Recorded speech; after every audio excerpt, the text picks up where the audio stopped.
तर आता बातमी आहे बीडमधून। मंत्री छगन भुजबळ ओबीसी एल्गार मेळाव्यासाठी बीडमध्ये दाखल झालेत।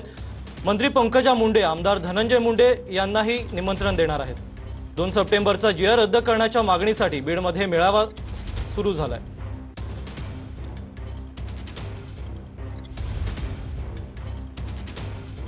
आरक्षणाला धक्का लागणार नाही याच्यासाठी शेवटपर्यंत आम्ही प्रयत्नाची पराकाष्ठा करणार आहोत। माझी खात्री आहे तिथे लक्षावधी लोक आज आमचे कार्यकर्ते एकवटणार आहेत। राजकीय नेत्यांवरती समाजाचा फार मोठा विश्वास असतो आणि म्हणून राजकीय नेते जे बोलतात ते अंतिम सत्य समजल्या जाते आणि म्हणून या आजच्या सभेमध्ये म्हणा किंवा मोर्चामध्ये जे विषय चर्चेला जाणार आहे त्याच्यामुळे ओबीसी समाजाची दिशाभूल होणार नाही याचीच काळजी आयोजकांनी घ्यावी हीच माझी इच्छा आहे। व्यासपीठावर उभा राहिल्यावर कळन, पण अजितदादाचाच दिसतोय राष्ट्रवादी पुरस्कृत मेळावा।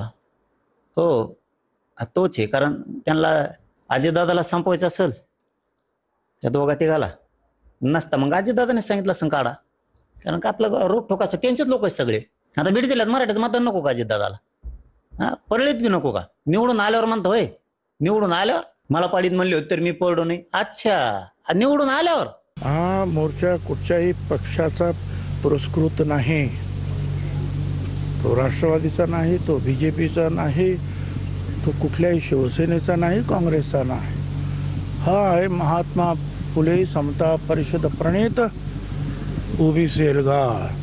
आज कळलं ना आता व्यासपीठावर कोण कोण उभा राहतात, कोणत्या पक्षाचे आहेत, कोण आहेत, का जातात, व्यासपीठावर असणारे मराठ्यांच्या विरोधात का, याचंही आज मराठा खूप चिंतन करणारे, विचार करणारे की का आपल्या आपल्या गावातून कोण कोण गेलेत याच्यावरही मराठा समाज विचार करणारे। हे मराठ्यांच्या लक्षात आज येईल की मराठ्यांनी कधीही यांना आरक्षण देऊ नये म्हणून मोर्चा आंदोलन